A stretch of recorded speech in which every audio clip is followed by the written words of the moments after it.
Ya, si alguien más quiere hablar, ahí están grabando, parece. Ya, no.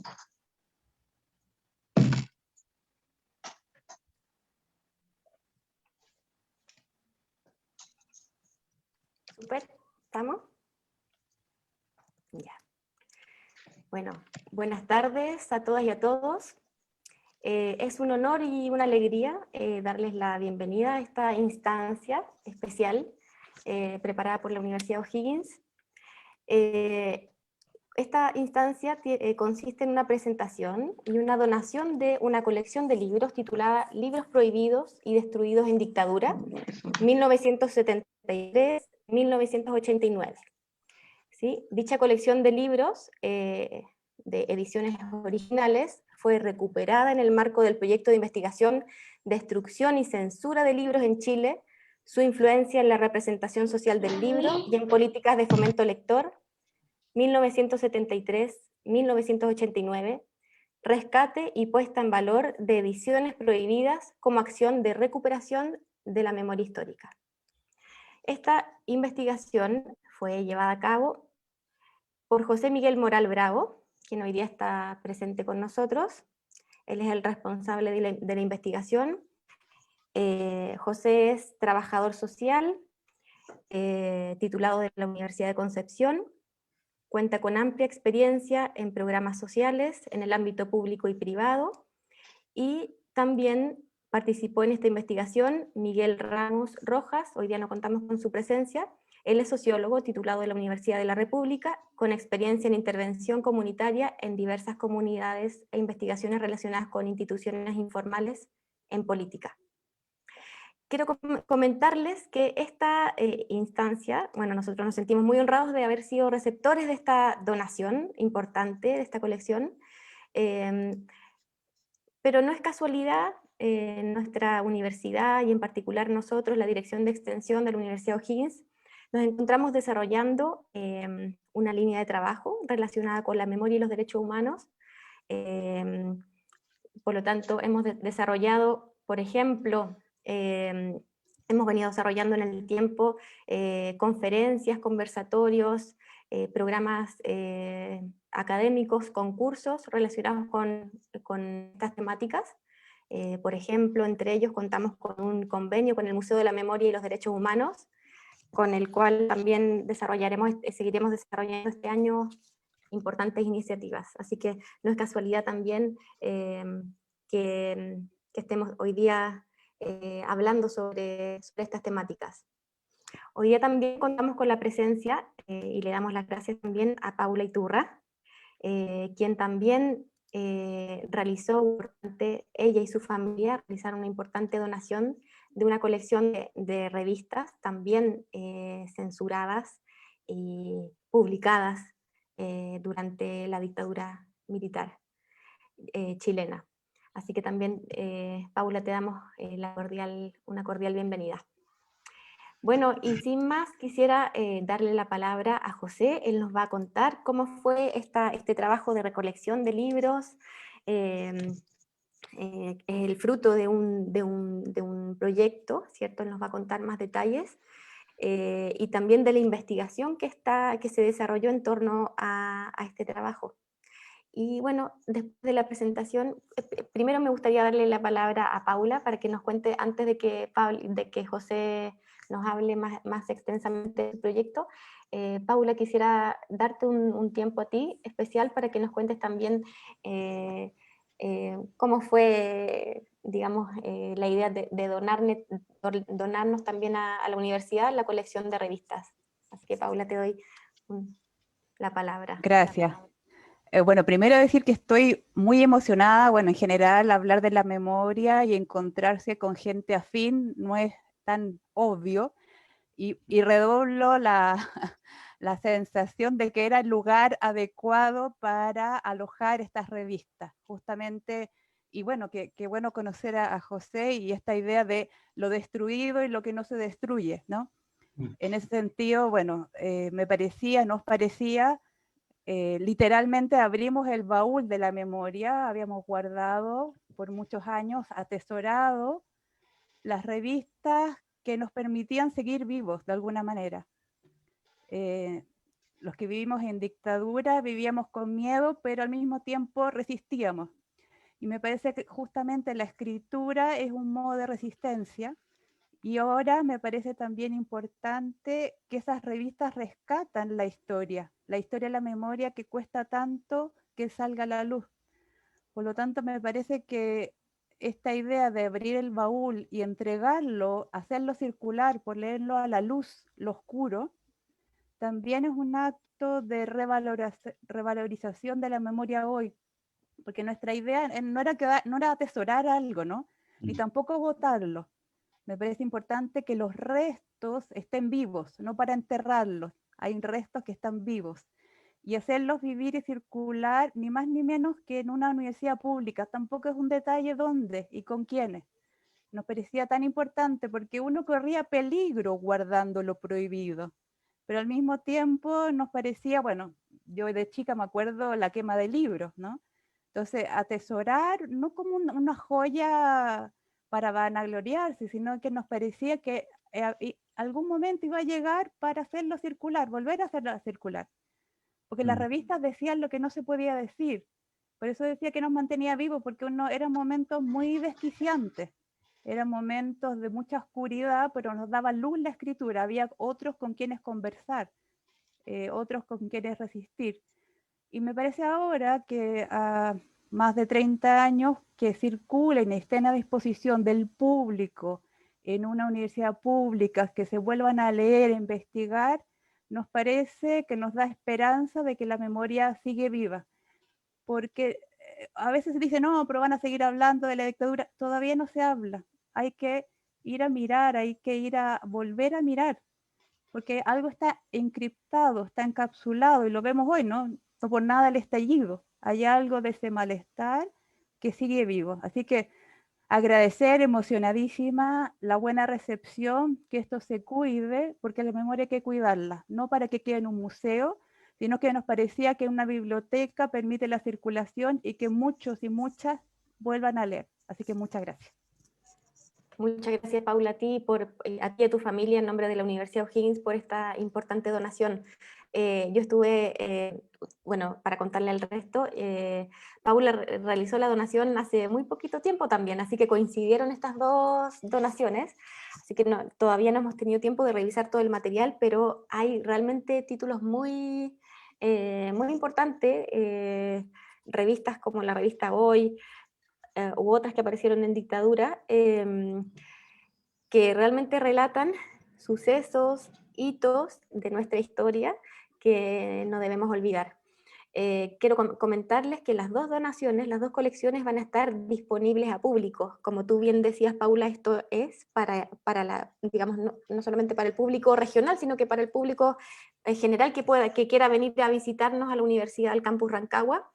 Va a ser va a ser posible revisarlo en físico, consulta en sala, desde la dirección de extensión, así que va a estar absolutamente abierto, porque esa es la idea, que esté disponible al público interesado. Bueno, sin ir más, muchas gracias, Paula, nuevamente, y le doy la palabra a José. Bueno, Clemencia, gracias. Un gusto, bueno, saludarlos a todos los que están presentes hoy día. Con Paula no nos conocemos ni nada, no, coincidimos y a partir de lo que decía Paula, antes de un poco dar la explicación de qué va esta colección, claro, uno tiende a pensar de que las casualidades son como que no existen mucho, digamos. Y ahí yo creo que hay que tiene que ver con la memoria colectiva o las memorias colectivas, y tiene que ver, yo creo, también con lo fragmentario, así para ocupar, no sé, al Benjamin, digamos. Pero que de una u otra manera, el periodo de tiempo, los últimos 40, de 73 para adelante, por circunscribirlo en un momento, hay una memoria fragmentada, hay una memoria que está oculta o se ha intentado ocultar, pero sin embargo siempre permanece como en el sustrato, y cada cierto tiempo emerge por una cuestión que las memorias no se pueden anular, no se pueden borrar, por más que se intente. La memoria es tenaz, podríamos decir, ¿no?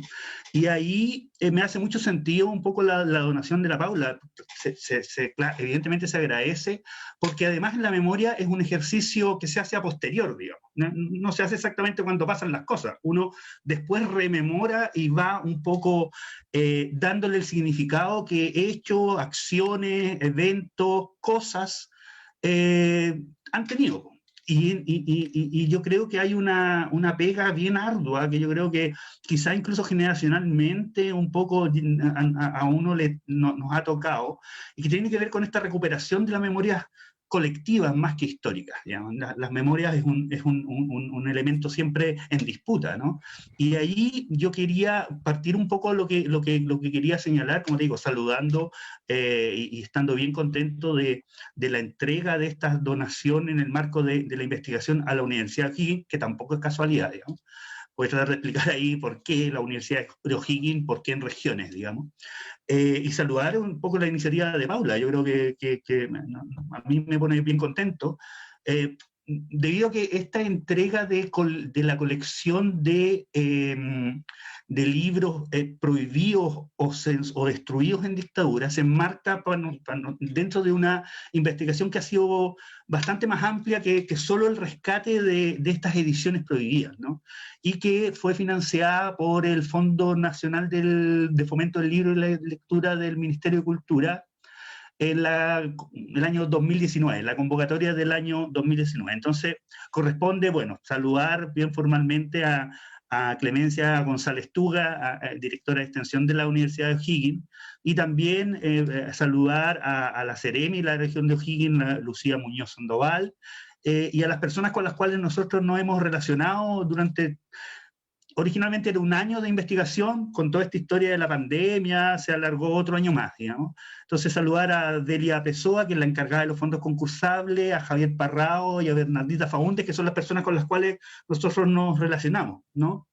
Y como decía recién, nosotros estamos bastante contentos de entregar en calidad de donación esta colección de libros prohibidos y destruidos en dictadura, que son 120 ejemplares en sus ediciones originales, y que hemos logrado recuperar y que también forman parte de un catálogo que de manera documentada nosotros hemos elaborado en el marco de nuestra investigación, ¿no? Esta colección es uno de los productos que planteamos como objetivo dentro del proyecto de investigación. Y creemos que más allá de los títulos en sí mismos, digamos, cada uno por separado, la puesta en valor está dada en la colección indisoluble, digamos, en que sea una colección que esté a resguardo y que se mantenga, en este caso en la Dirección de Extensión de la Universidad de O'Higgins, entonces, y que forme también parte del patrimonio bibliográfico del país, ¿ya?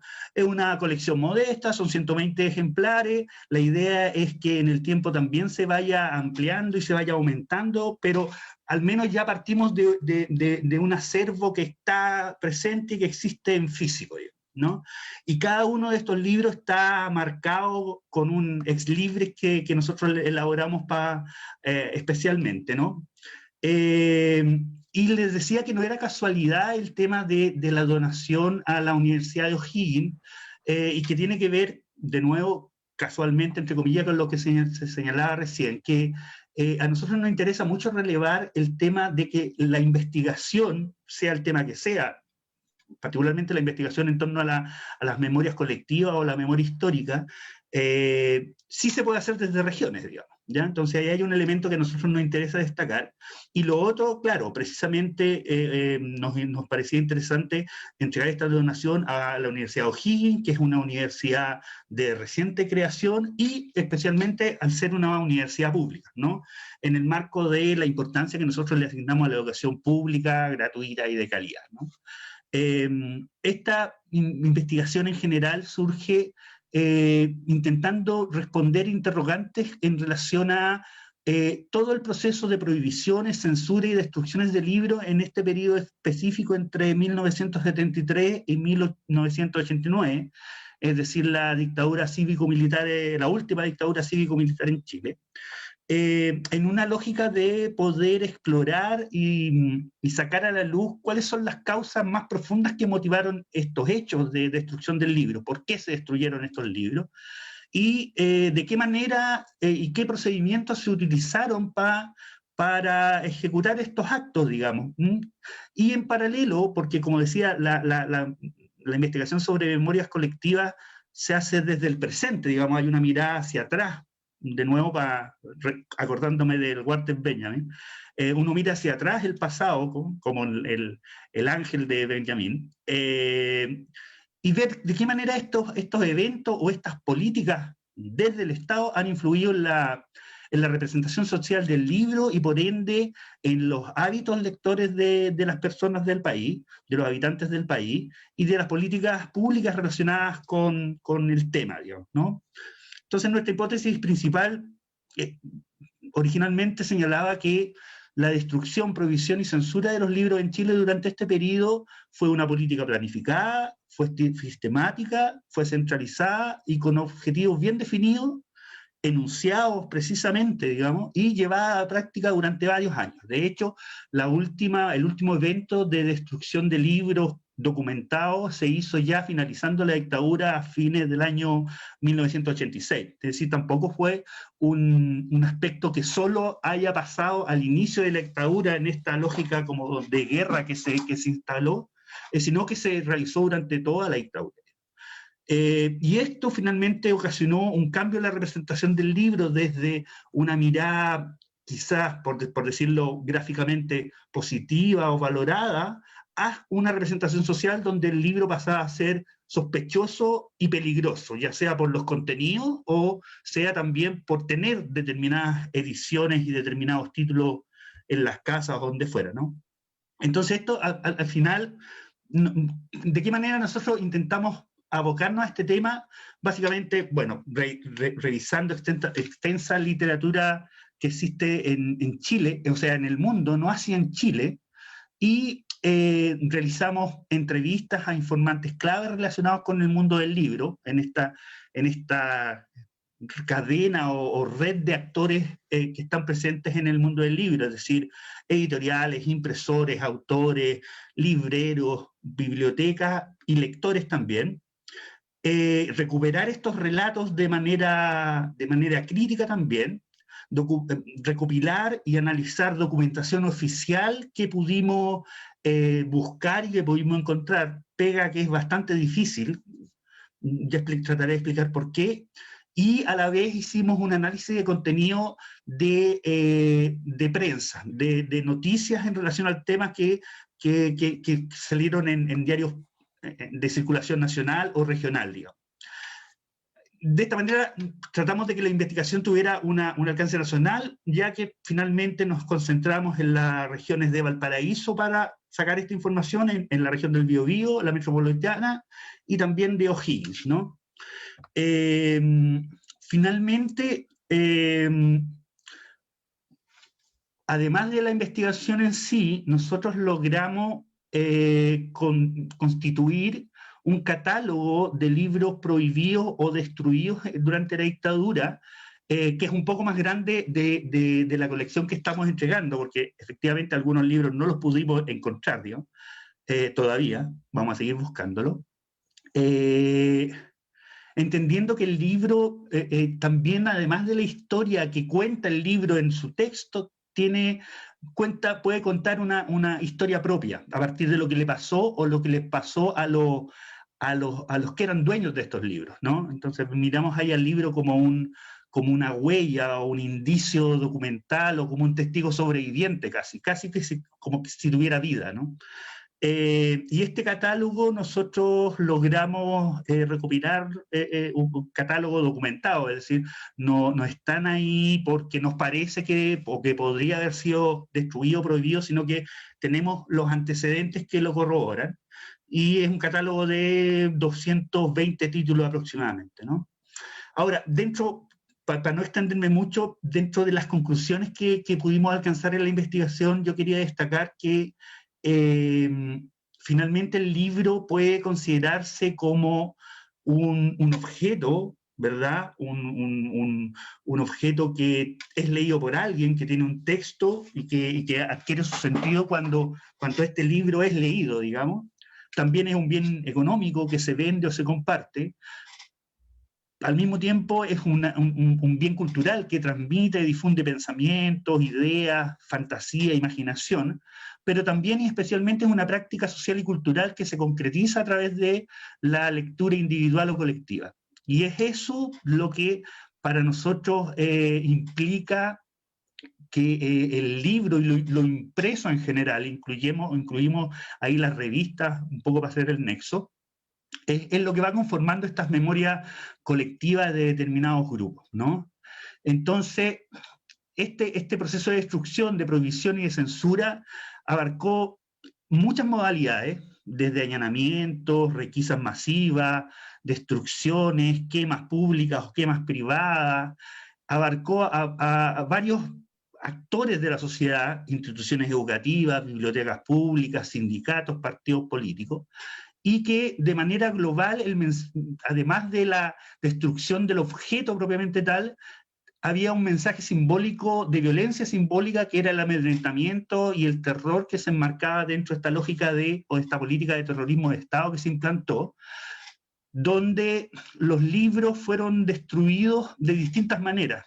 Fueron quemados, fueron tirados al mar, fueron picados, se transformaron en pulpa de papel, fueron abandonados en la vía pública y finalmente lo que se hizo fue prohibir la totalidad de la cadena del libro a la que nos referíamos anteriormente, pero también a todo el ecosistema en red del libro. Es decir, se prohibió autores específicos, Cortázar, García Márquez, Vargas Llosa, por ejemplo, Neruda, títulos determinados, que finalmente tenía que ver con todo lo que fuera marxista o que pareciera marxista, determinadas temáticas que se asociaran, muchas veces de manera bien imprecisa, que se relacionaban con el pensamiento social, la revolución, el socialismo, la historia no oficial. Ahí circulan varios mitos que nosotros no pudimos corroborar, por ejemplo, en relación al tema de, siempre nos preguntan por el cubismo, el libro del cubismo. De eso no encontramos nada que nos aseverara esa historia, pero sí encontramos, por ejemplo, un libro que se llamaba La resistencia de los materiales, que sí efectivamente fue requisado, y otro libro que era La revolución en cibernética, que también fue requisado, ¿no?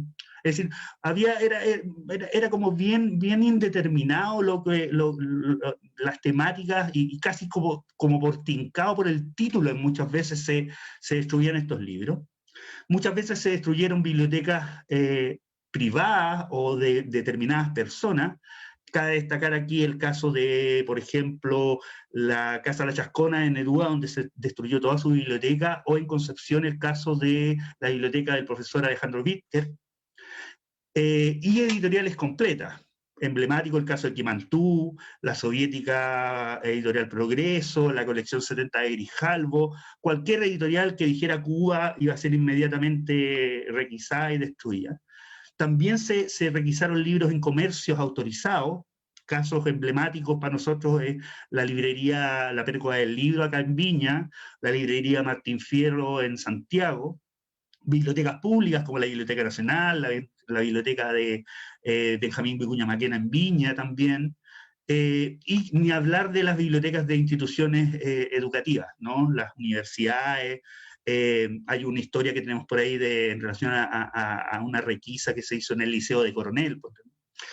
Y nosotros descubrimos también que hay a toda esta, a lo que uno entiende como censura o prohibiciones casi de manera como clásica, por decirlo así, es decir, se destruyen los libros, se prohíben determinados libros, hay una censura previa, hay una autocensura. Nos dimos cuenta que existe otro tipo de censura también, que es la censura de la censura, que en el fondo lo que significa es que es muy complejo y muy difícil dar y pesquisar documentación que nos permita acreditar cuál ha sido el proceso y quién dio las órdenes finalmente de destruir estos libros o esta documentación, ¿no? Y esto, a modo de ejemplo, la institución por antonomasia que se entiende como encargada del control de las comunicaciones en dictadura era la DINACOS, ¿no? Que estaba a cargo de la Secretaría General, o sea, estaba bajo el mando de la Secretaría General de Gobierno. Cuando nosotros quisimos ir a los archivos de la CGGOV a pesquisar un poco y a bucear un poco esta documentación, nos encontramos que desde el 93 para atrás no existe ningún archivo, digamos, ¿ya? Y se desconocen dónde están. Es decir, también ha habido una preocupación en destruir documentación que permita dar cuenta de estos procesos de censura y prohibiciones, ¿no? Entonces, un poco para ir cerrando, hay un primer momento en la dictadura que tiene que ver con un momento que nosotros llamamos espectacular, digamos, donde se publicitan, y el caso emblemático es la quema de libros en las Torres de San Borja en Santiago, salen los titulares de todos los diarios, se transmite por los noticieros de la tele, donde el mensaje es evidentemente claro, que tiene que ver con causar temor en la población, y finalmente lo que se busca es instalar un ambiente censor, más que determinadas normativas o disposiciones legales que existieron, que den cuenta de la capacidad del Estado de prohibir determinadas expresiones culturales en general. La idea era instalar un ambiente de temor y un ambiente censor donde no fuera necesario siquiera censurar, digamos, sino que todo el mundo se autocensurara. Y esto obviamente en el marco de una política mucho más amplia también, que tenía que ver con el terrorismo de Estado, ¿no? Donde finalmente el discurso era, en un primer momento, y en el transcurso de toda la dictadura, como decía, era asociar los libros con la subversión o con las armas mediante distintos medios, o la totalidad de medios de comunicación masiva, de una manera simbólica, ¿no? Entonces encontrábamos noticias de allanamientos en determinados lugares donde se encontraban explosivos, armas y libros, digamos, o material de propaganda, que era un poco o material concientizador, que era un poco de la manera en que se trataba, ¿no? Entonces, y a la base de toda esta historia pensamos que la idea en esta macro política, digamos, del terror y del amedrentamiento, es, claro, impedir el acceso a determinados bienes culturales, como te digo, a partir de una manera media difusa, donde nunca estaba muy claro cómo hacerlo. O sea, aquí, ¿quién tenía libros prohibidos finalmente? Nadie nunca, siempre era casi por tincada, digamos, o por razones medias obvias, digamos. Pero finalmente lo que se intentaba era el borrado y el despojo de las memorias colectivas de un importante grupo de la sociedad chilena, y que decía relación con un proceso un poco más profundo también, que era el avance de políticas de emancipación o de integración de grupos al Estado que hasta el año, yo te diría, 58 estuvieron ajenos al Estado, ¿no? Y este proceso del 58 para adelante, quizás desde los 60 con mayor claridad, de una u otra manera es discutible, podríamos definirlo como un proceso de democratización de la sociedad chilena. Y es eso finalmente lo que se ataca y lo que se ataca con la dictadura y con todos estos procesos de prohibición a destrucción de libros, lo que finalmente también se ve graficado en que más allá de los títulos o las temáticas, lo que se censuraba y lo que se prohibía era la masividad del acceso al libro, ¿ya? Insisto con el caso emblemático del Tequimantú, quizás la única o la más grande editorial estatal, al menos de América, digamos, que fue allanada el 12 de septiembre, o sea, casi inmediatamente se transformó en un objetivo militar, ¿no?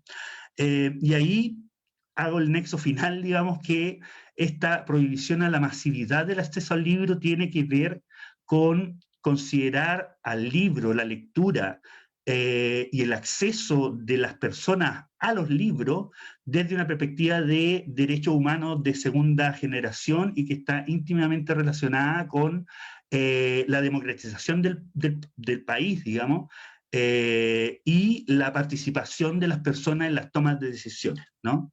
Leer y escribir son prácticas que finalmente ayudan a tomar decisiones,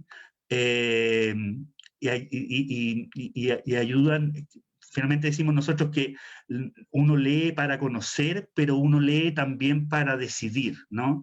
El origen etimológico de la palabra lectura, que es lectio, digamos, en latín, significa lectura, pero también significa elegir, ¿no?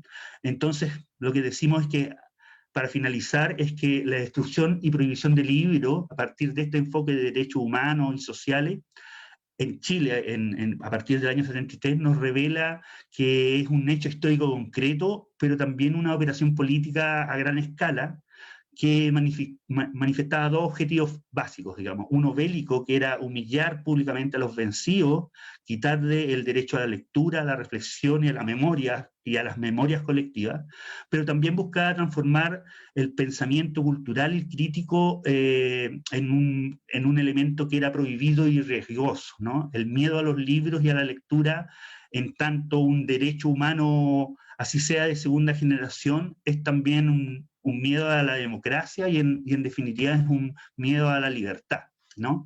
Entonces eso, como bien a grandes rasgos, yo sé que me alargo siempre, va harto en este tema, pero es donde la investigación un poco nos llevó para ese lado, donde está la recuperación de estos libros y la donación en tanto colección a la Universidad de O'Higgins, pero también, y me gustaría mostrarlo, pudimos hacer una plataforma, una página web donde están incluidas todos estos conceptos, y me gustaría mostrarla bien rápidamente, Clemencia, ¿se puede, no? Claro, tendrías que compartir pantalla, José. Quería mostrárselas porque creo que da cuenta un poco de todo esto que intenté explicar. La página es librosprohibidos.cl, ¿no? Donde están incluidos un poco el informe final de la investigación, digamos, por escrito, un documento escrito, digamos, que da cuenta un poco de toda esta historia.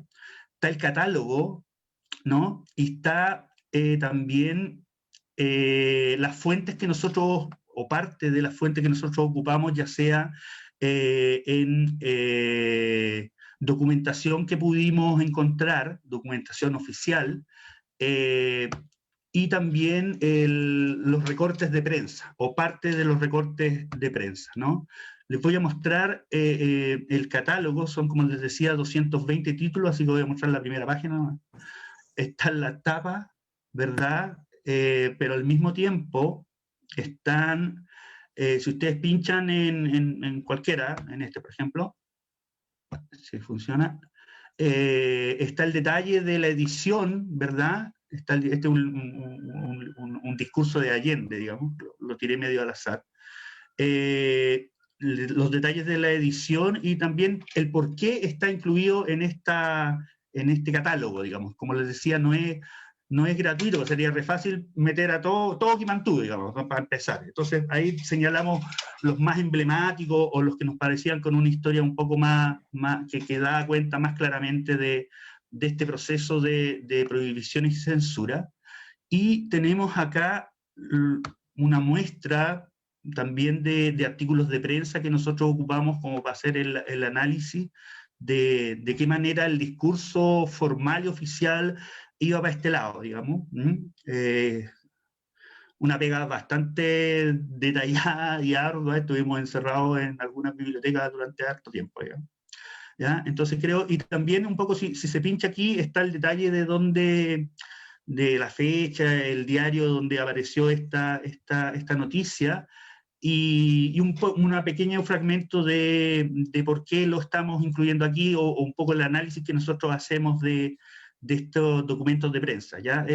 Esto, la verdad que yo pienso que alguien que se quiera meter en el tema o que le interese investigar un poco más, es re útil, digamos, ¿sí? Porque se van a editar lo que hicimos nosotros, digamos, que estuvimos días enteros encerrados en la Severina, acá en Valparaíso, o en la Biblioteca Nacional también, digamos. Y lo otro que, como les decía, esto es ya una pega que va a continuar necesariamente, es encontrar documentación que nos permita a nosotros ir corroborando. Voy a mostrar que me parece igual medio bastante relevante del detalle, ¿no? los procesos de censura, si bien es cierto era medio difuso, alguien lo hacía, ¿no? Entonces aquí tenemos un oficio, por ejemplo, de un libro en específico, que es un libro de Rubén Campos Aragón, incluso los tipos miraban los poemas en detalle y señalaban que habían observaciones donde, en el caso de este, se enfatiza la palabra pueblo en lugar, en lugar de patria, Chile, nación, ¿no? Y que finalmente se podría tergiversar en el extranjero, ¿ya? O sea, si bien no siempre, muchas veces a este nivel de detalle se podía llegar, ¿no?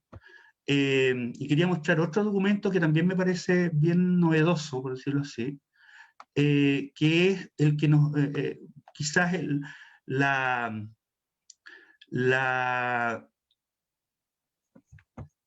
confesión de la quema de los libros de García Márquez en Valparaíso, que fue la última quema que se hizo el año 86, ¿no? La historia es un poco más larga, evidentemente, pero...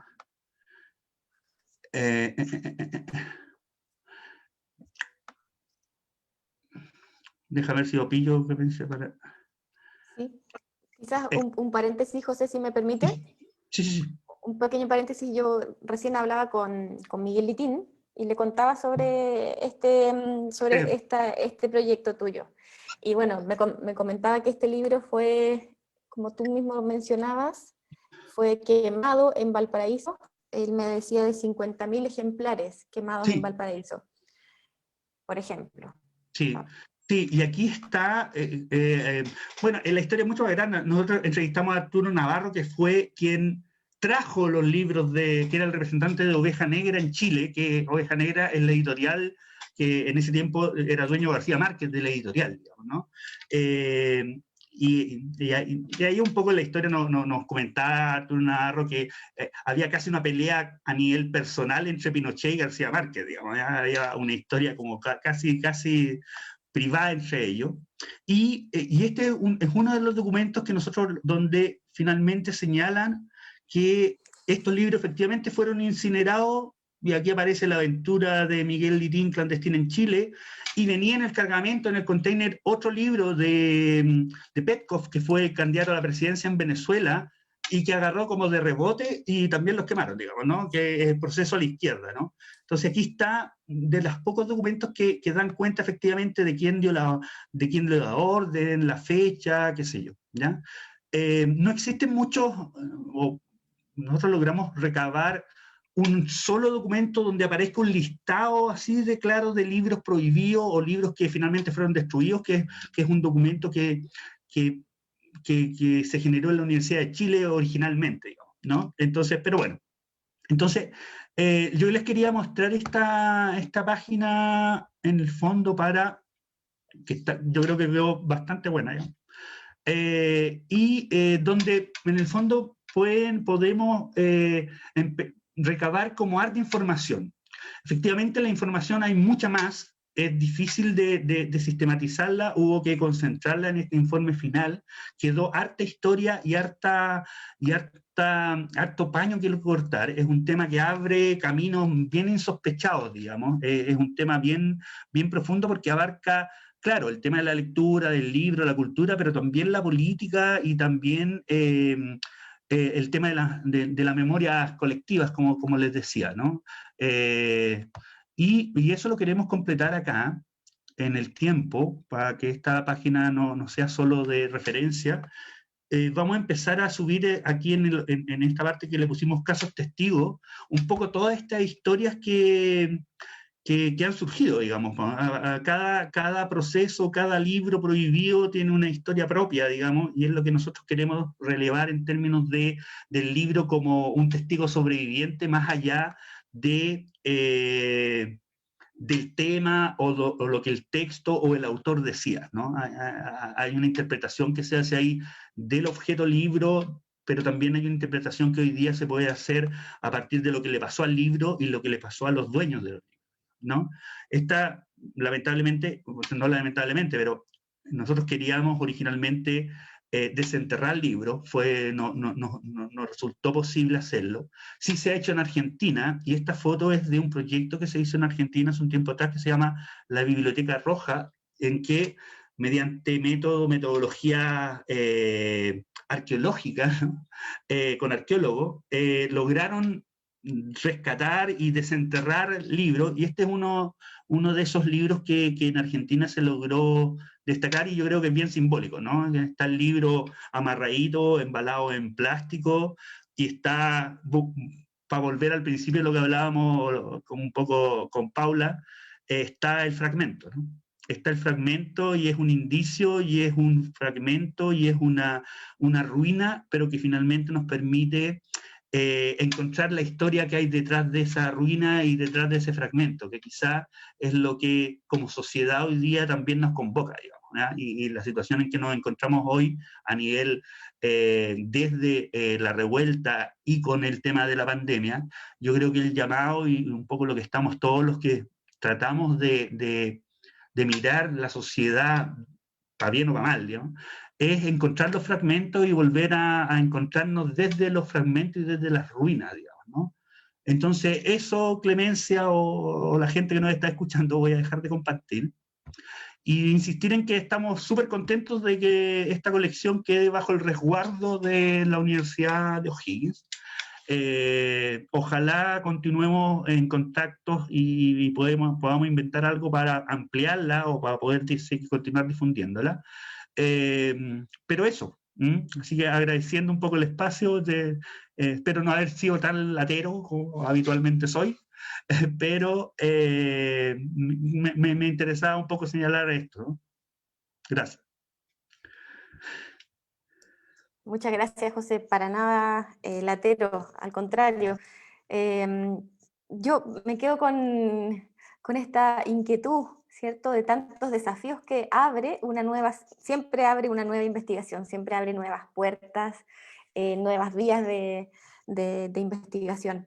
Entonces quería, antes de darle el turno a la gente que me imagino que quieren todos opinar, ¿cuáles son los desafíos primero, cuál es el diagnóstico que tuviste, si pudieras hablar de un diagnóstico o de tu visión sobre lo que está pasando en la región de O'Higgins? Te lo pregunto porque como universidad regional me gustaría conocer tu opinión sobre qué es lo que viste, cómo viste esa situación de la censura en nuestra región de O'Higgins, y cuáles son los desafíos concretos que tú proyectarías.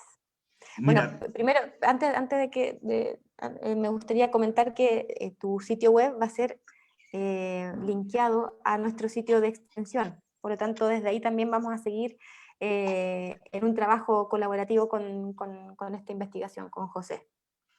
Sí, bueno, un detalle, yo estoy viviendo en Viña ahora en este momento, de hecho estoy en Viña ahora yo, pero soy de San Fernando, entonces también hay un tema ahí medio emocional, si tú quieres, de haber canalizado la investigación desde O'Higgins, ¿no? Y sí, siempre es más dificultoso en regiones, y en O'Higgins en particular, si tú me preguntas, lograr recabar antecedentes y datos en específico. Encontramos documentación, o sea, recortes de prensa del Rancagüino, por ejemplo, entre otros diarios de regiones.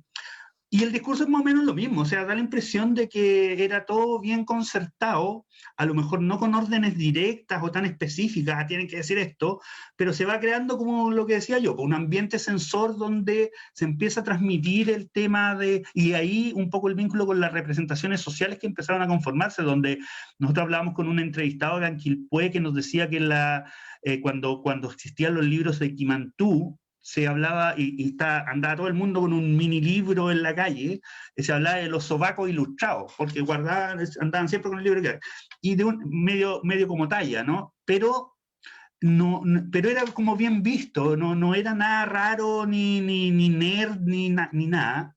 Y con el tiempo, y yo creo que eso persiste hasta ahora, el libro, hoy día menos afortunadamente, pero sí, y Paula lo corroborará, digamos que más o menos somos como de la misma época, yo creo, andar con un libro en la calle era un riesgo, digamos. O sea, de hecho hay unos documentos que están ahí en la web donde dan cuenta de detenciones de personas por andar con el libro tanto en la calle, digamos.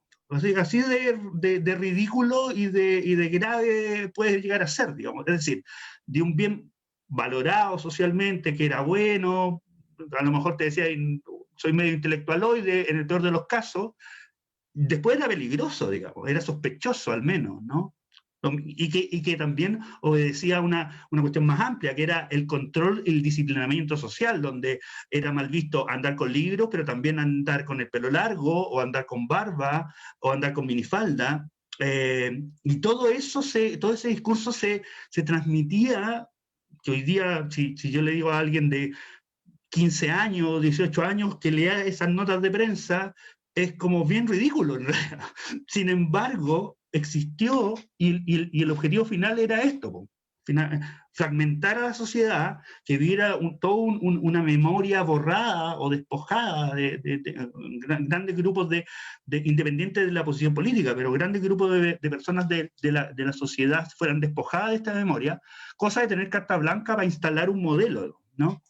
Pero sí, efectivamente, y eso se repitió en todo Chile, y es re loco cómo se repiten las frases casi calcadas en distintos diarios, e incluso revisamos, por ejemplo, algunos diarios argentinos para hacer el contraste, y las frases son casi iguales, o sea, es como si alguien las redactara y las mandara para todos lados, digamos. O sea, hay una epistemia ahí que se empezó a transmitir y que se transformó en un sentido común, ¿ya? Y ese es el peligro finalmente, porque cuando estos mensajes de violencia, de amedrentamiento, de represión, de censura, de no libertad, se transforman en sentido común. Entonces decimos, bueno, algo habrán hecho, digamos.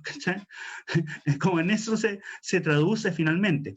Desafío un montón, por lo pronto publicar. Creemos que hay bien poca investigación en Chile al respecto. En Argentina nos llevan años luz de distancia de nosotros. Publicar, que es un ejercicio distinto porque ahora está como una suerte, como un informe, y un libro debiera ser un poco más entretenido que un mero informe, digamos. Debiera tener como más aditamento, sobre todo la historia, yo creo. Da para películas, yo te comentaba, Clemencia, el otro día, hay un montón de historias que yo las veo como películas de una, digamos, ¿cachai? Hay historias entre trágicas, tristes y también algunas bien divertidas, digamos. Y hay un canal ahí que yo creo que es bien razonable de ir pensando. Y temáticas, mira, Kimantú, que hay un poco más de investigación en relación a Kimantú. Kimantú es un mundo completo, o sea, tú podías abordar Kimantú desde las aristas que se te puedan ocurrir, digamos. Incluso la administración de Kimantú como empresa tiene un componente de participación, donde participan los obreros, los operarios, que es bien loco, para hoy día. Cuento corto, Kimantú, la empresa editorial más grande, estatal, más grande de Latinoamérica y tal vez del mundo, o de la más grande del mundo sin duda, finalmente se vendió en un remate el año 82 los libros por kilo y las máquinas y las imprentas por pieza, digamos. O sea, es así de gráfico el proceso de la representación social del libro, desde un libro que costaba en un kiosco lo mismo que cuesta un paquete de cigarro, Hilton de la época, hasta que lo único válido era el fierro de las maquinarias, digamos, ¿ya? Y se calculaba el valor de eso por el fierro, ¿no? Eso tiene que ver, y no voy a darla, tiene que ver también un poco con que dentro de la dictadura también habían posiciones ideológicas distintas y una mirada hacia la cultura que también eran distintas y estaban en conflicto también adentro. ¿Quién ganó, o la postura que ganó finalmente, fue la postura neoliberal, donde la cultura en realidad es un bien económico como cualquier otro, hay que ponerle el IVA, se vende, el que tiene plata lo compra, el que no tiene no importa, y grafica, por eso digo que Kimantú quizá grafica todo el proceso, ¿no? Desde un objetivo de guerra hasta que lo único valioso era el fierro fundido o el peso que tenían las partes de una máquina, digamos, ¿no? Pero daba mucho. Bueno, yo mientras tú hacías tu presentación, yo mostraba algunos títulos emblemáticos sí. que y que tú me recomendaste también mostrar en la presentación, por ejemplo, el de García Márquez, ¿cierto? Quimantú, esta colección emblemática, ¿cierto? Sí, nosotros los Eh, chilenos, ahí está nosotros los Alfonso chilenos. Alcalde. Nosotros los chilenos. También para leer al Pato Donald, De Matelar y de Ariel de Ariel Dorfman. Dorfman, claro. Eso lo Eh, tiraron al mar, por ejemplo, en Valparaíso esas también. citas del presidente Mao Zedong, en este libro emblemático El rojo. libro rojo. Sí. El libro rojo. El segundo libro más publicado en cantidad de ejemplares después de la Biblia en el mundo, en la historia. O sea, emblemático. Y también quisiera comentar algunos títulos que no tengo los ejemplares en físico acá, pero de las revistas que donó la familia de Paula. Por ejemplo, una portada de la revista Análisis, en donde dice Informe Especial El Suicidio de Allende, Política, Los Últimos Días de Pinochet. Otro, por ejemplo, un título de la revista Hoy, Carmen Gloria cuestiona la reconstitución de escena, jóvenes quemados, a propósito de estos días, ¿cierto? En fin, títulos de revistas que dan cuenta, probablemente en estas revistas también se hable sobre la quema de libros, así que verá que también son una fuente rica perdón, en ese sentido. Y yo quisiera que Paula también contara un poco cómo fue. Ella es un caso, digamos, su familia fue un caso, como muchos, como miles otras familias de Chile que probablemente resguardaron con más o menos miedo esta memoria y quisieron protegerla para que en un futuro pudiera volver a salir a la luz. Así que no sé si Paula quisieras comentar algo al respecto. ¿Cómo fue esa historia particular de tu familia que guardó Sí, este bueno, material? es interesante, una sorpresa volver a leerse uno mismo, ¿no? Un poco lo que decía José hace un ratito, era guardarlo porque era obvio, o sea, sabíamos el riesgo, pero uno no sabía el futuro, ¿no? Uno esperaba la alegría ya viene y bueno, en algún minuto podían salir a la luz, no sabíamos cómo. Va en la misma lógica que habla, y súper interesante la investigación. Primero me parece un acto político, o sea, yo creo que hoy día estamos en un acto político y un acto de memoria, ¿no? No solamente lo que ella fue, sino que lo que está haciendo y lo que viene, ¿no? Me parece súper bonito como acto público también. En ese sentido, Clemencia, claro, guardar las revistas, bueno, un poco lo mismo que decía José, guardamos libros, documentos prohibidos, guardamos gente en mi casa, y porque si bien había un peligro, era imposible no hacerlo, porque justamente lo que José nos recuerda no era un resguardo porque sí, porque era la semilla de de un proyecto que no se acababa. De alguna manera, matar a los cuerpos no era matar el proyecto. Entonces, los libros no eran solamente para, o sea, si bien satisfacen leer y sin querer, bueno, tenemos muchos libros, había algo de una apuesta, ¿no? De la apuesta histórica que porta un libro.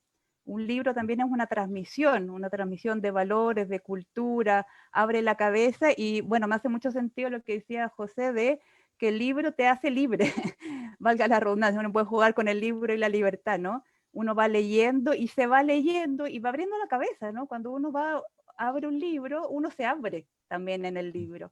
Y justamente cerrar un libro es cerrar las cabezas. Y ahora me hacía mucho sentido, yo me dedico al psicoanálisis, la psicología, la subjetividad, y esto me ayuda mucho a volver a leernos, ¿no? ¿Qué nos pasó? Porque uno podría decir, sí, el libro es caro, el neoliberalismo, pero es un punto también de fractura y de tocar lo traumático, ¿no? Abrir un libro y leer es también hacer con lo traumático, con lo que duele. Súper interesante como a mí también agradezco esto, que sin querer y con querer, no sabía mucho en qué me estaba metiendo, pero bueno, ya lo sé también. Me parece que también esto abre líneas de investigación y de acción, ¿no? Me parece súper interesante, me llevo como porque no es una donación que se queda, una donación también que relanza. Por lo menos para mí es un relanzamiento de un deseo de seguir leyéndonos. Así que eso, Clemencia, que un gusto Leyendo. también encontrarme con José y con otros que estamos apostando no solamente a la historia como lo que ya pasó, porque a veces uno se queda como pensando, eso ya pasó, lo que está pasando y lo que hacemos con esa historia hoy. Sí. Así Absolutamente. que eso Perdón, podría decir, Clemencia. bueno, eso es una transmisión familiar para mí, entonces también estoy transmitiendo lo que me han ido transmitiendo a mi familia con los libros, ¿no? Eso. Absolutamente. Sí. Sí, Perdón, José. Sí, claro. sí, nos encontramos en el transcurso que hacíamos la investigación varias veces con el trauma, ¿cachai? O sea, el trauma, parte de este ejercicio es para y por el trauma también, digamos, ¿cachai? Sí, Hay que maravilloso. hacerlo claro, digamos, ¿cachai? ¿No? Leímos a Primo Levi, de todo eso, de toda perspectiva. No quisimos meternos mucho en el tema porque da para otra línea completa, digamos. Ahora, lo que sí, y también tiene que ver con, nosotros vemos al libro como un objeto que tiene dos grandes aristas. Una que es un mediador y un transmisor de cultura o de información o de conocimiento, pero también es un resguardador y un depositario de memoria. El libro es eso, digamos. Y eso nos hizo sentido a nosotros que cuando hablábamos con las personas, para nadie era cuando le preguntábamos sobre episodios que hayan conocido de destrucción de libros, de ocultamiento de libros, para nadie era banal. Todos se acordaban, mucha gente le costaba decirnos y contarnos la historia, algunos nos lloraron. ¿Ah? Es decir, uno podría decir, un libro, o sea, lo publicáis de nuevo y se acabó, digamos. Pero el peso histórico, emocional, si tú quieres, y de memoria y de significación, para todos, yo creo que si cada uno le pregunta a algún pariente, a la gente más joven que nos esté escuchando, todos se acuerdan, para empezar. Para nadie pasó desapercibido, digamos. Y eso nos habla de que lo que hizo la familia de Paula, con el caso de la revista, y que muchos otros hicieron, fue cuidar a los libros y evitar que les pasara y que los destruyeran, y que en el fondo nosotros nos damos cuenta que sí, se cuidaba el libro, ¿verdad? Pero nos estábamos cuidando a nosotros como personas, ¿cachai? Lo que éramos y lo que eventualmente en algún otro momento de la historia íbamos a volver a hacer. Es decir, el libro que fue enterrado para que no lo pillaran, en algún momento lo vamos a desenterrar. ¿Cachai? Y yo creo que eso habla harto del país también. Quería rápidamente, métodos para ocultar libros. Emparedados entre los tabiques de las murallas. Alguien por ahí sacó todas las hojas de los libros, las pegó en la muralla y los pintó encima. Pintar las tapas de los libros. Bueno, enterrarlos, digamos.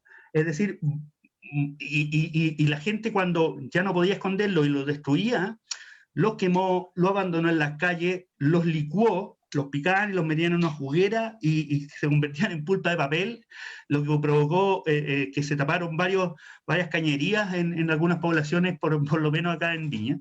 Es decir, siempre hubo no es un suceso banal, y ahí hay otra línea de investigación, cómo y por qué se protegían a los libros, digamos, y se escondían a los libros, se escondían personas y junto con ellas se escondían los libros, digamos. Así es. Yo quisiera darle la palabra también al público que nos está Público mirando, presente. al público presente, ¿sí? En este formato Zoom que ya nos hemos ido acostumbrando, o no tanto. ¿Cierto, Pepe? No, nada. Bueno, bueno, quisiera comentar que hay mucha gente que agradece y felicita esta instancia. Por ejemplo, Kela Titín, María Paulina Yáñez del Instituto Nacional de Derechos Humanos, con quien también tenemos un convenio de colaboración y realizamos muy bonitas actividades. Inés Bermeo de la Red de Bibliotecas Municipales de Cuenca, Ecuador. Miren, tenemos público de otros lugares. Qué bueno. Isabel Ibaceta, nuestra querida académica del Instituto de Ciencias de la Educación. Camila Pérez también del Instituto de Ciencias de la Educación. Y Isabel Ibaceta plantea dos interesantes preguntas que se las quiero lanzar. ¿Identificaron alguno, en realidad está destinada a ti, José, identificaron algunos textos que hayan sido destruidos y que se puedan confirmar que ya no será posible leer, es decir, que ya no existan? Ya. Y una segunda pregunta, ¿identificaron textos prohibidos para niños y niñas? Interesante Ya. pregunta. Sí, la primera es que todo texto se puede volver a imprimir. En el fondo eso es lo absurdo también, y por eso nos abocamos a que hay una carga simbólica que está en la base, es que se queman los libros, pero el libro tú lo podías imprimir cuando queráis, digamos, no, basta tener la imprenta nomás. Y se hizo durante la dictadura, donde hubo publicaciones semiclandestinas durante toda la dictadura, digamos.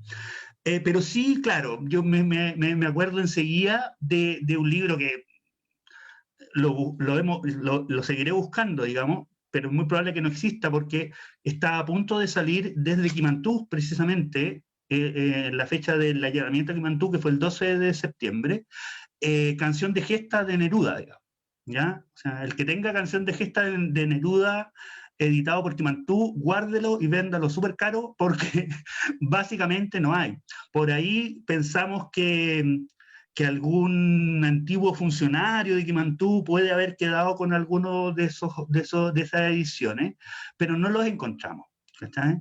Yo inmediatamente que me acordaría de Canción de Gestas de Neruda. Neruda fue uno de los principales autores prohibidos, nunca nadie lo prohibió expresamente, no hay ninguna ley que diga, o ningún decreto que diga los libros de Neruda no, pero permanentemente fue censurado, prohibido, digamos, o qué sé yo.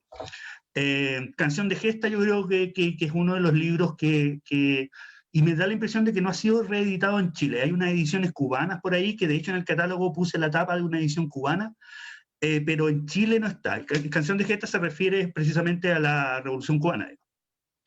Y los textos para niños, quizás no específicamente en Argentina, que como les decía, hay un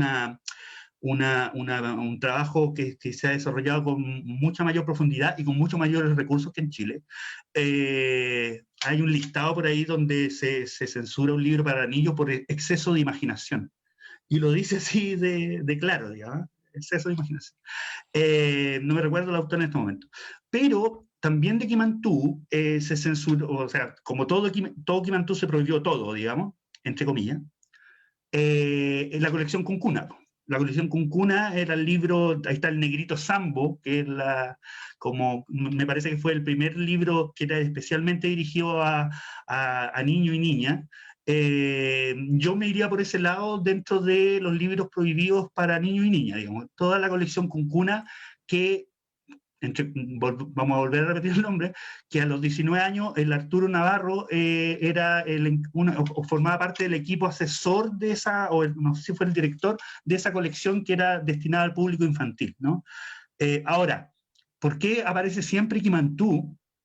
Porque la cantidad de colecciones que tenía Quimantú y la cantidad y el tiraje de cada uno de los libros semanales o quincenales es hoy día absolutamente alucinante. O sea, estamos hablando de ediciones de 50.000 ejemplares de cualquier mini libro Quimantú en todos los kioscos del país todas las semanas, ¿ya? O Quimantú para todo, mínimo 30.000 ejemplares, digamos. O sea, y ahí tomo un poco de vuelta la importancia y las políticas públicas del Estado y creo que a lo mejor voy a tocar algo que decía Anaí Magdalena, en relación a que a mí me pasa que, claro, hoy día hay un discurso que hay que fomentar la lectura, que es bueno leer, que los niños, los jóvenes, que bueno, que bueno, que bueno.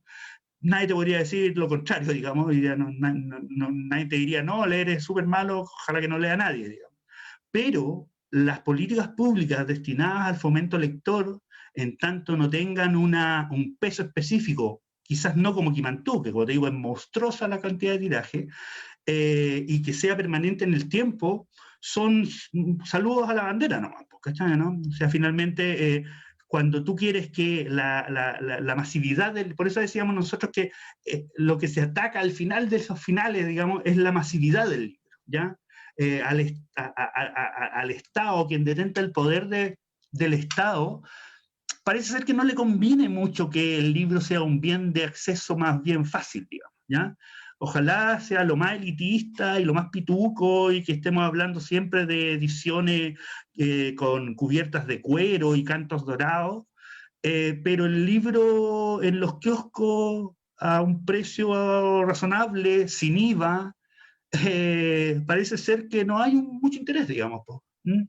Entonces, y ahí un poco lo que decía Anaí en una pregunta que estoy leyendo en el chat, ese sentido común impuesto en la dictadura sigue presente hoy. O sea, yo creo que la respuesta es absolutamente sí, digamos. ¿Ya? Parte de la deuda de la democracia o del retorno a la democracia es precisamente, una de varias, es las expresiones culturales, entre otras cosas los libros, darle el realce y la importancia que se merecen más allá de las políticas neoliberales que han permanecido en distintos ámbitos, digamos, ¿no?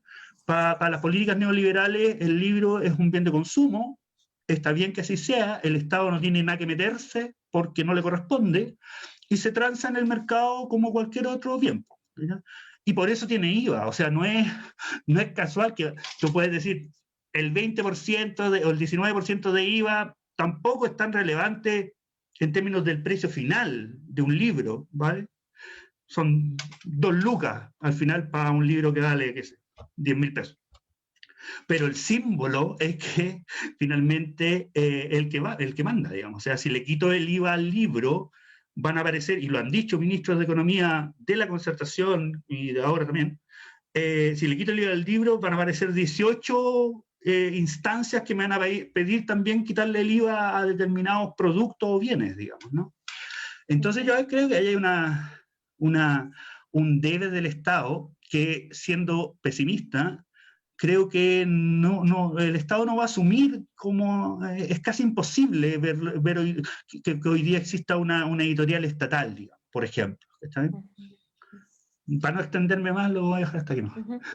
Bueno, quisiera también leer otra pregunta de Marcelo Carballo que dice: ¿qué se prohíbe o qué se congela, qué se borra con la destrucción de los libros? Bueno, es un poco lo que hemos estado conversando, ¿no? Se borra... Perdón, Paula, a lo mejor quieres decir tú algo. ¿No? Yo creo que es una pregunta, o sea, ¿qué se intenta borrar y que no se borra totalmente? Un poco pensando en este mismo acto, ¿no?, de donación, es como tratar de no borrar, o de lo que se intenta borrar, volverlo a poner, volverlo a escribir, volverlo a visibilizar. Claro, se trata de borrar, o sea, me parece varias cosas, un poco como uno entiende, que tú lo dijiste muy bien, José, porque era no solamente lo masivo del libro, sino que como acto simbólico, el terror a través del libro. El libro como un cuerpo, ¿no? Como un cuerpo que se hizo lo mismo que los cuerpos de los seres humanos, un cuerpo como de amenaza, ¿no? De destrucción. Pero lo sabemos, siempre hay un resto, algo que se trata de borrar, pero siempre hay un resto que insiste, esta insistencia en la memoria del fragmento, del retazo, ese libro casi enterrado, pero parece un hilito, ¿no?, de dónde agarrar. Claro, un intento borrar, es interesante la pregunta, porque yo creo que son dos cosas, o se trata de borrar el horror, pero también se trata de borrar el deseo y el proyecto. Yo creo que eso no hay que olvidar, como... Por eso, para mí, yo no me quedo en lo traumático, sino más bien y no nos quedemos en eso. Por eso me parece muy vivo esto. Es justamente revivir, reponer qué deseo había puesto en los libros. No me quedaría solo con la quema del libro, sino que, porque también nosotros podemos borrarnos en la quema. Me parece que hay que correr ese velo de se intentaba quemar un proyecto vivo, que me parece restituirlo ahora, me parece muy importante para el proceso constituyente, cómo pensar en la nueva constitución en lugar de la cultura y en este caso específico de los libros, porque no es solamente un objeto bien, sino que daría la vuelta, ¿no? Un bien digno, ¿no? Que implica la transmisión de la cultura y la transmisión de un deseo, la transmisión de un proyecto. Me parece que los proyectos de transformación tienen que ser no sé si volver, incluso ser vueltos a decir, o están obturados, ¿no? No estamos... Hay algo que se retoma, ¿no?, con el estallido, que es un deseo de otra vida es posible, un deseo de que yo tenga derecho a leer un libro, que no sea un privilegio, que no sea un lujo. Entonces, un intento de borrar, y que me parece que en este gesto hoy día estamos haciendo, no borrando, sino que volviendo a escribir, volviendo a agarrar esas marcas, esas huellas. Pensaría que la investigación son dos investigaciones, ¿no? La investigación como formal, pero también es ir a buscar nuestras propias huellas, nuestros propios vestigios subjetivos. Eso que no se borra. y se hiciste. Eso Sí. diría. Y hay lo que se borra o lo que se intenta borrar, como bien lo señala Paula, es la memoria. ¿Ya? Ese es como un elemento dentro de mucho. El libro es un sistema complejo, digamos, pero es la memoria.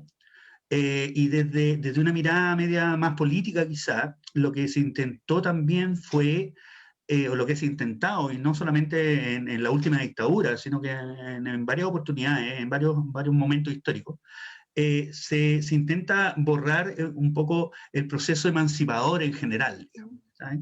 Y cada vez que se quiebra la democracia más profunda o menos profunda, lo que se intenta es borrar la memoria, estas memorias colectivas que he repetido varias veces, de manera tal de que cuando una nueva generación intente retomar estos procesos emancipatorios, llamémoslo así, o de democratización o de profundización de la democracia, tenga que partir de cero. ¿Cachai? O sea, es así de difícil porque cada generación que intenta o que se generan estas luchas, digamos, lo voy a poner bien gráfico, en contra de la élite, entre comillas, digamos, tiene que empezar de cero, y tiene que recuperar y retomar el aprendizaje cada vez desde la nada, digamos. Y ese es un poco lo que está en el fondo también desde la política, digamos, desde una mirada más política, es que el movimiento popular, el movimiento de liberación o de emancipación, ojalá siempre parta de cero, ¿cachai? Porque así más difícil es, digamos, ¿cachai? ¿No?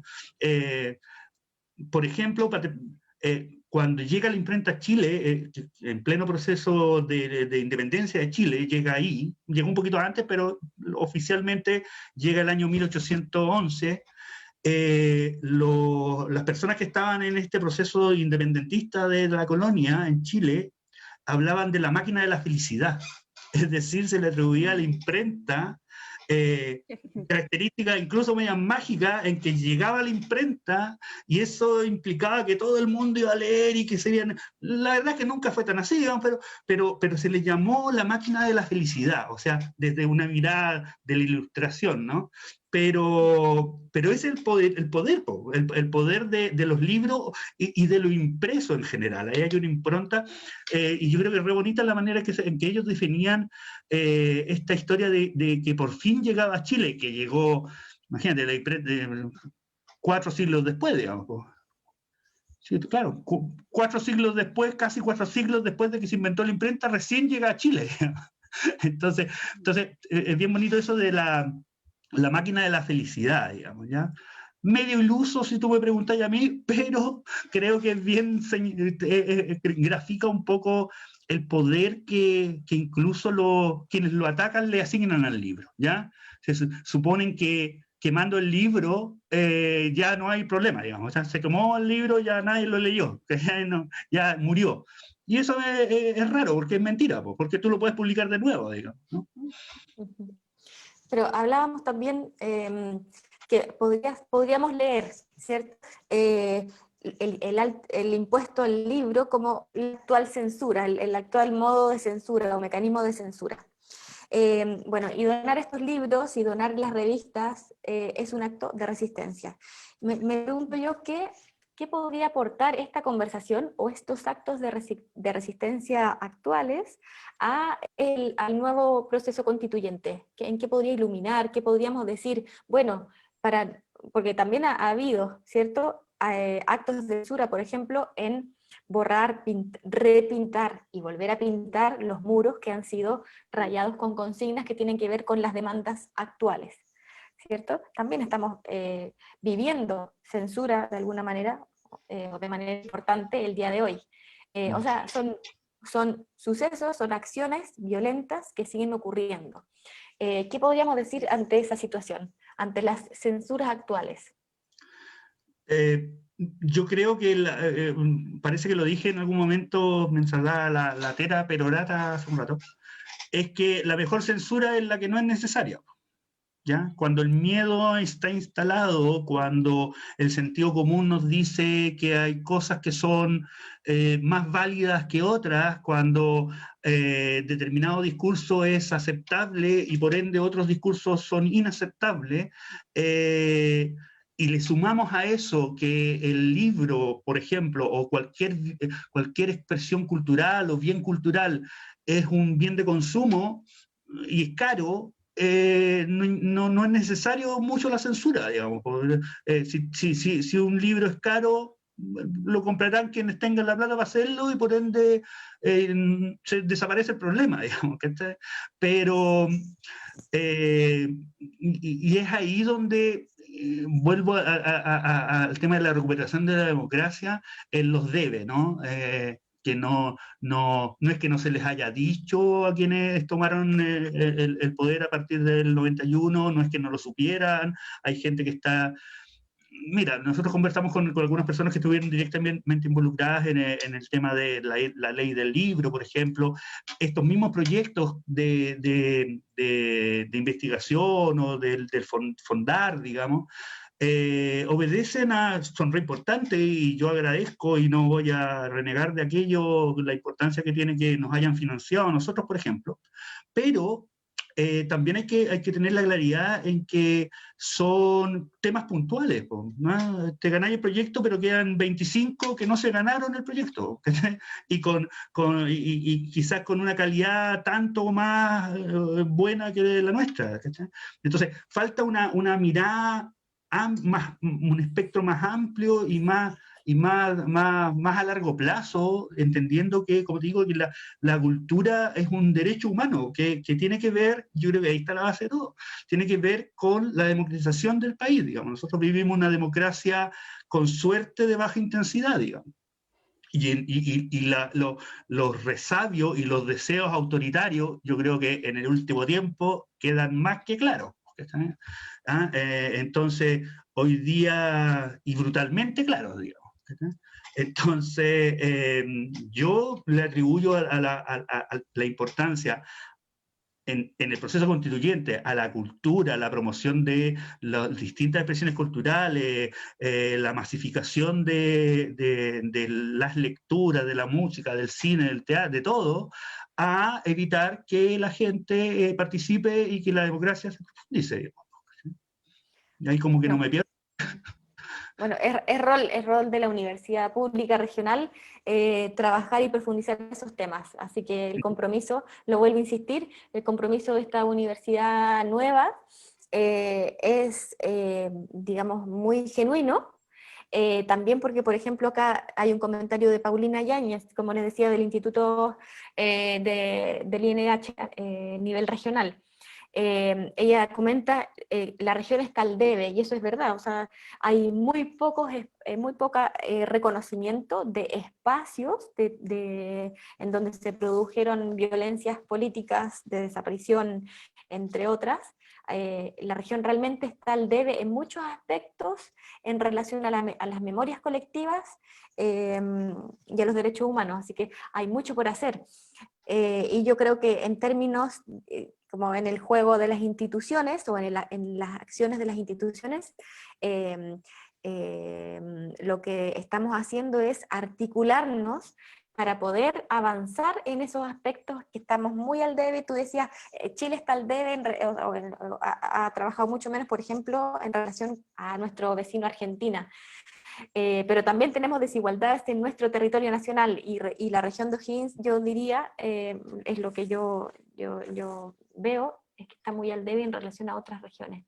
Hay poco avance en ese sentido, entonces la Universidad de O'Higgins tiene mucho por hacer.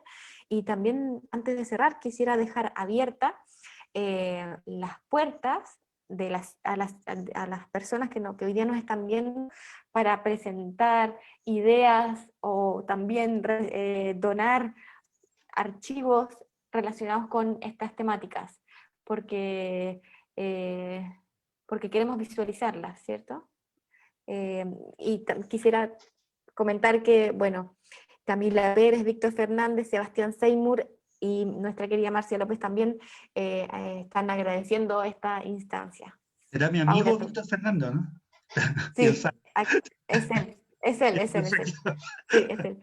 Paula, ¿tú quieres comentar algo? Sí, no, yo creo que nos llevamos tareas, ¿no? O sea, difundir esta investigación, este bichito, me parece que, porque un poco el libro, y sobre todo ahora no, no está la presencia de los cuerpos y los libros, es más difícil, pero estamos todos en las redes, ¿no? Me parece súper interesante empezar a difundir esta investigación, relevar la universidad pública de región. Me parece que esta es una instancia que nos llevamos también tarea para la casa, de hacer circular esto. Eso me parece importante. Absolutamente. Yo, Ujú. no, No, perdona, sí. Perdona, iba a leer un último comentario de Pablo Lacroix, que también él trabaja mucho en la región. Dice, trabajos como estos son un gesto de resistencia y memoria necesarios. Sí, qué José. bueno. No, yo quería, ya que estamos cerrando, agradecer particularmente a ti, Clemencia, que siempre te has mostrado bien receptiva y nos ha ayudado harto en este cuento cuando te lo vendimos, digamos. Entonces, y relevar un poco la importancia de la Universidad de O'Higgins como universidad nueva y universidad pública, vamos a insistir en ese tema, y nos deja muy contentos de que esta pequeña colección de libros esté en el resguardo de una universidad pública y de regiones, digamos. Hay un gesto ahí premeditado, ya no es casualidad, ni porque nos queda más cerca, ni nada por el estilo. Absolutamente. Hay un gesto ahí medio que con la trampilla lo tiramos. Y agradecer, pues, a todos, agradecer, reiterar los agradecimientos a la gente de la Ceremi, que también nos ha tratado con bastante deferencia y súper bien, digamos. Y nada, pues, ya hartas cosas que hacer por delante y estaremos en contacto. Saludos a todas las personas que se conectaron por estas cosas telemáticas. Hasta de México. A todos y nos estaremos viendo. Vean la página web, libroprohibido.cl, vamos a intentar ir metiendo más contenido. Y eso, agradecer a todos y un abrazo bien grande a todo el mundo. Sí, desde México también están dando un saludo. Vamos para allá cuando quieran.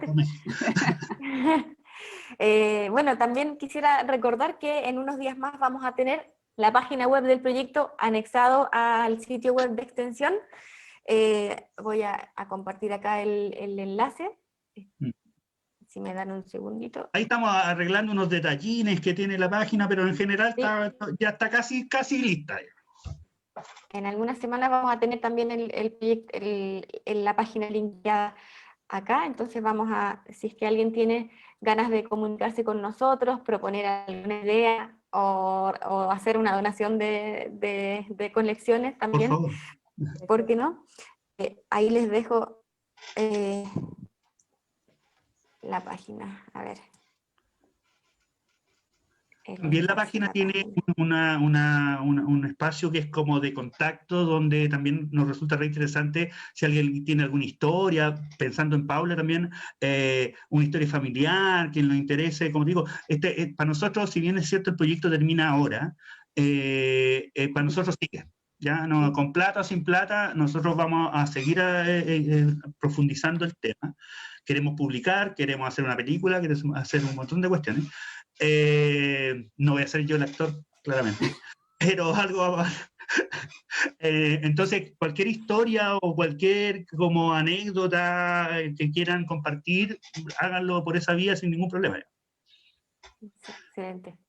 Bueno, para cerrar ya, les quiero dar las gracias a ustedes dos también, especialmente Paula, José, a Miguel también, que participó en la investigación. Sí, claro. Muchas gracias de parte de la Universidad de O'Higgins por sus donaciones, por sus especiales donaciones, y seguiremos en contacto. Y muchas gracias también a nuestros auditores y auditoras que estuvieron hoy día con paciencia esperando nuestra conexión. Así que un abrazo grande y seguimos en contacto. Vale, muchas gracias. Un gusto, Paula, conocerte. Gracias. Igual. Chao. Venga, chao. Gracias. Chao. Chao.